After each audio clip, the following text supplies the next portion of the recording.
Let's look at this extreme value theorem just a little more. I want to make sure you get the idea of what it's saying and what it's not saying. Okay? And usually the best way to do that is with an example.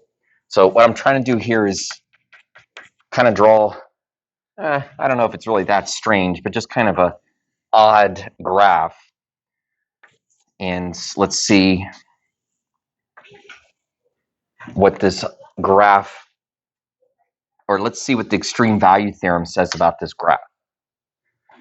Okay, now again, I kind of have this odd graph. It's got an open circle here, kind of dips down and goes back up to another open circle.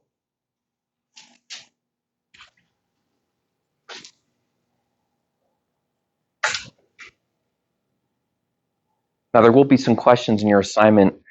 They're supposed to be pretty easy, where you just look at a graph and you say, and you analyze the extrema. Remember that word extrema that I forgot to flash up there? It's going to say analyze the extrema, which basically means talk about the maximums and minimums. Okay, again, don't make this too hard. You should look at a graph like this and you should say, okay, looks like that there's a absolute minimum. I'm not trying to trick you or fool you. It's absolutely the lowest point. It's an absolute minimum. Here's kind of the strange thing. That's it. That's it. You can't tell me that this is an absolute maximum. It's not a point. I never get there. You know, you've seen open circles before. I get close to it. I kind of get infinitely close, but there's no absolute maximum value. This is also not a maximum. Okay? It's not a maximum because it's not a point. So, we kind of got this weird graph. It's got an absolute minimum, and that's all it has. So what's the extreme value theorem say about this? And this is also in your assignment. It's going to say something like, discuss the extreme value theorem, which is basically to mention what the extreme value theorem has to do with this. Can the absolute max not be the line right before the point? It can't be, because, if I go right there, then I could say, well, it gets bigger there, but it gets bigger there. You see, there's never really a place where I reach that maximum. I could always get you a little closer, and I could infinitely get into that point and still never get there. So what's the extreme value theorem say about this? Nothing. It says nothing. And here's the point. Here's the thing I want you to get. The extreme value theorem only applies if the interval is closed. So it's weird, but the extreme value theorem says nothing about this problem. Hey, I have an absolute minimum, but so what? I don't have a closed interval. Now, I'm going to change the problem. You decide in your notes how you want to do this. You can draw another graph. Because of space, I'm just going to change the problem.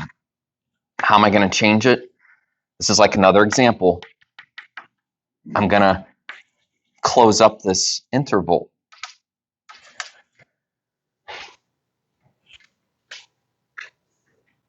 Now listen, this is not like the most exciting stuff all year. We could name quite a few things that are more interesting, but take a look at what happens here. Like, this is important, even if it's not super interesting. Look what happens if you close up this graph, if you make like a whole different graph. Well, first of all, I do have an absolute maximum, because that absolutely is a point. It's absolutely the highest point. So I do have an absolute maximum. I still have an absolute minimum. I still have that. And just kind of by the way, I now have a relative maximum. It's a relative maximum. It's not the highest point on the graph, but in that neighborhood, it's a high point. Here's what I want you to get, and then we'll move on to the last idea today. The extreme value theorem predicted this. Are you tracking with me? The extreme value theorem said, yeah, you're going to have an absolute max and min, because as soon as you close up the interval, you're guaranteed to have an absolute max and min. Look, there's one, There's 2. Okay, so the extreme value theorem applies to this problem, and it predicted that we would have both. Remember the other side of this? If it's not closed up, if it's not a closed interval, then it's got nothing. It doesn't say that we're going to have an absolute max or min. In fact, it would say that we're not guaranteed. But here we're guaranteed. Make sure you don't make like some false conclusions. I never said that the endpoint is always the absolute. That endpoint was an absolute, but that one isn't. All I said was if you close it up, you're going to get an absolute max and min. Okay? It's actually a pretty powerful theorem, at least mathematically. We haven't done any derivatives. I'm feeling a little starved. Are you? Okay, well, most of this section is using derivatives to find these max and mins. And I want to do one of those with you. I want to show you how we can use a derivative to find an extrema. Remember, an extrema is just a max or min. So, where can extrema occur?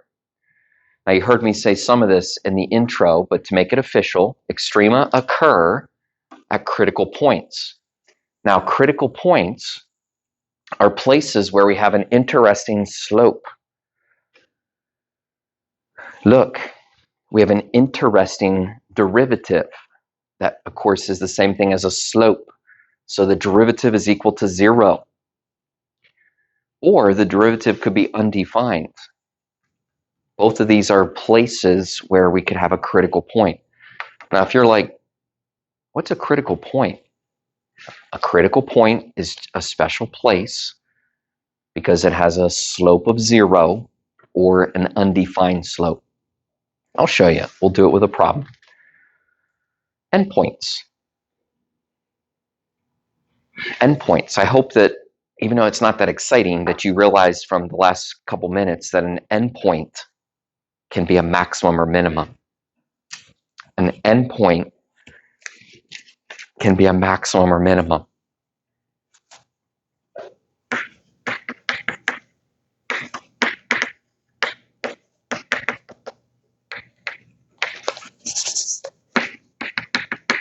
All right, this is going to be like our main objective. You'll find out shortly that this is kind of like what we do. We find extrema. This is what we do. But we do it with derivatives. Okay, we do it by thinking about critical points and endpoints.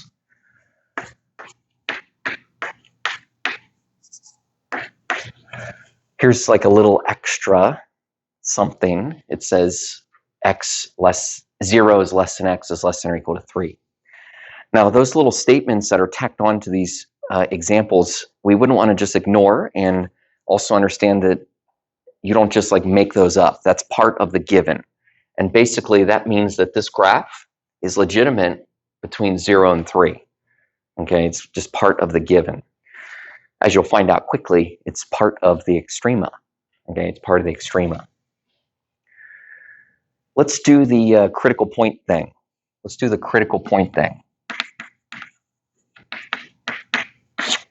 This is a major idea because it uses derivatives. And again, we haven't done a derivative now in just about 24 hours, so let's do one. You mean like everything you just did on that test? Yeah. You won't have to do some of the harder derivatives. You'll find out that some of them, most of them are easier. But we first encounter 1 over x. 1 over x.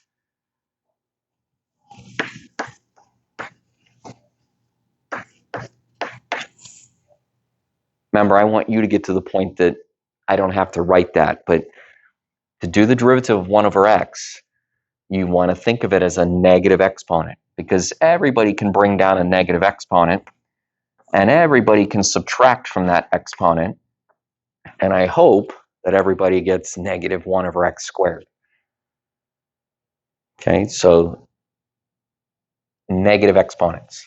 Now, the derivative of ln, ooh, okay, I knew that one yesterday. The derivative of ln is 1 over the inside times the derivative of the inside. So we get a little chain rule to get that derivative. Now, we spend so much time simplifying derivatives, and you guys have been good sports, because I know sometimes you simplify it this way and sometimes you don't, and sometimes you factor, but we really get to the place where this is why we try to simplify, so that you can set this equal to 0. You want to realize that the whole point behind this is to make an equation. But of course, when I make an equation, I want to solve that equation. So what I'm trying to get you to think about is how can you simplify what's up here so that it'll help me solve it equal to 0. Well, look, you already have a common denominator. So I know you could cancel these x's, and we've done it. But here we have a common denominator. I want to take full advantage of that so that I can add the numerators. Add the numerators. Keep the denominator common. Set that equal to 0. Man, it's so much easier when you write it like that.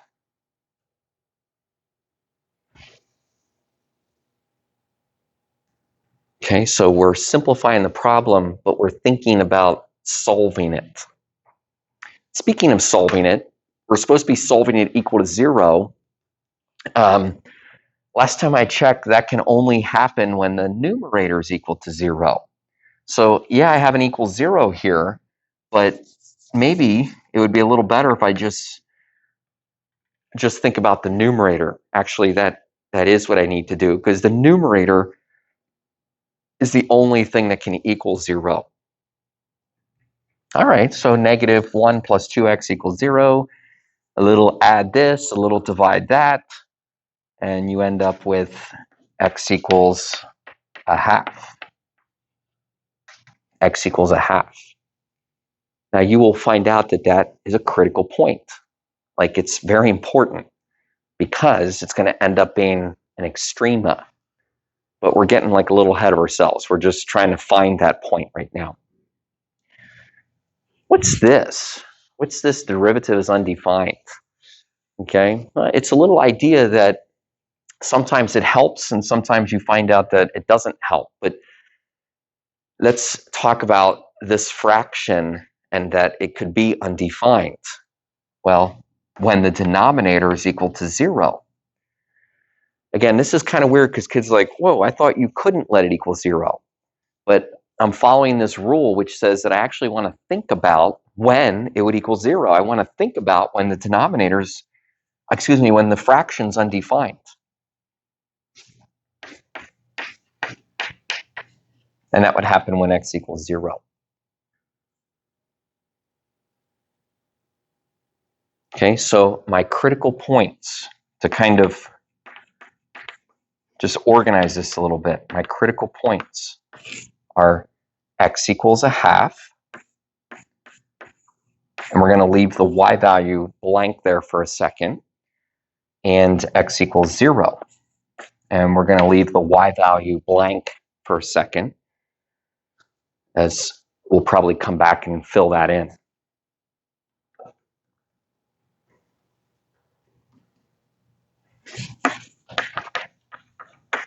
Endpoints.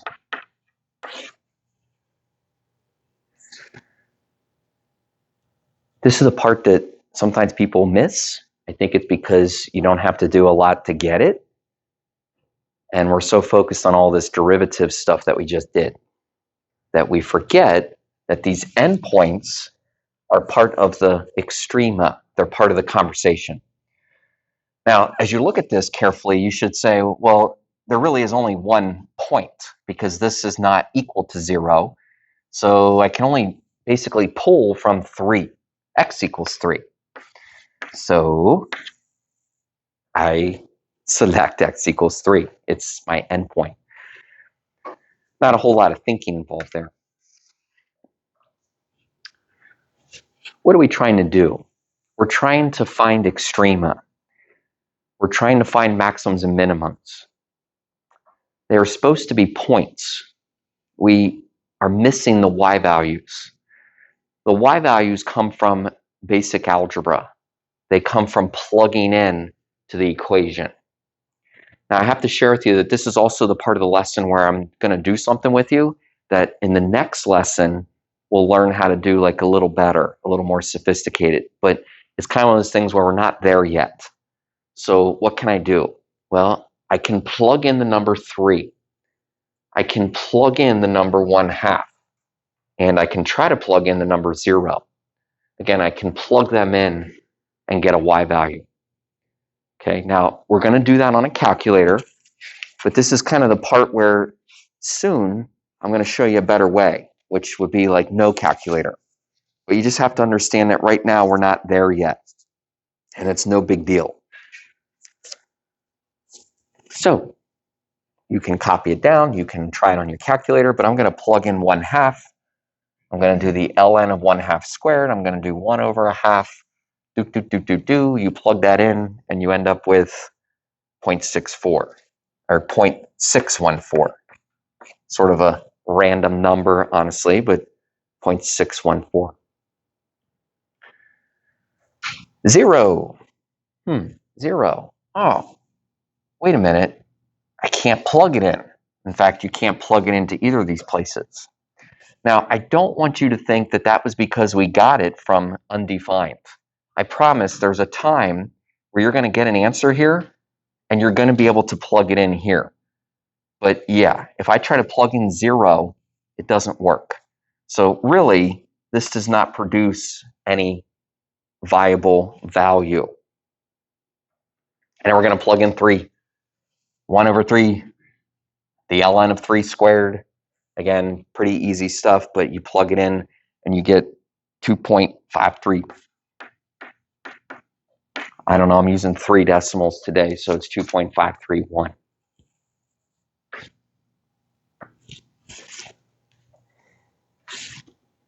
Now for the final touch, which one of these is a maximum? Which one of these is a minimum?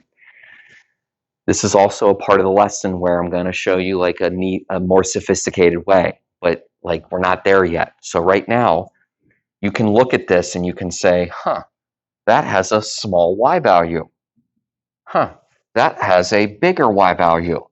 And I'm not lying to you. If the y value is bigger, then this one would have to be a maximum. And if the y value is smaller, that's the 0.614, then this one would have to be a minimum. And so it kind of seems like we did all this work to really end up looking at 2 numbers and seeing which one's bigger and which one's smaller. Don't worry, the work is not in vain. I'm actually helping you guys learn a process that we will keep adding to. Right now, we're just at step 1 in the process.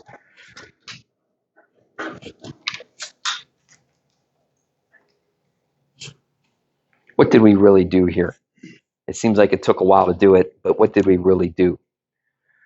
Here's the original function.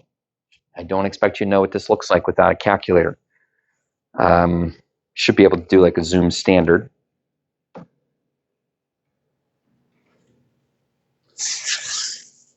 First off, that function was, we were only looking at the part that was greater than 0. So I actually can just kind of cover that up. Second of all, we were only really looking till we get to the number 3. So we end up with just this like little piece here, just this little piece. Let me sketch it for you. You might want to duplicate it yourself.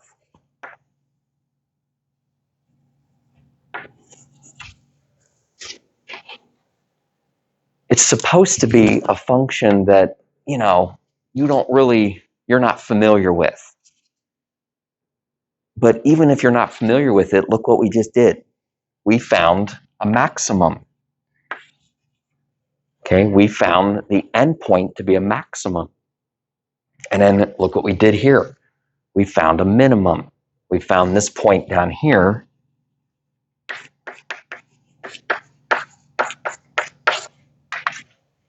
And again, that's obviously the minimum. Be careful. I don't want you to look at this and say, Mr. Naylor, I could just like do that on my calculator and I could have been done like 10 minutes ago. I know you could just do this on your calculator. I just showed it to you. I want you to learn this process. And the process, it's going to help you because we're going to build and add to it.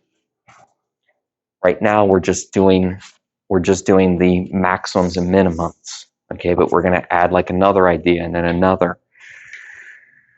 And it has everything to do with that intro problem that is behind the screen where we were thinking about other ideas with slope, etc. All right. It's a good stopping point. I showed you a lot. We'll kind of clean it up on Monday. We'll show you how it really can be accomplished with really just a couple steps. I'll show you that Monday.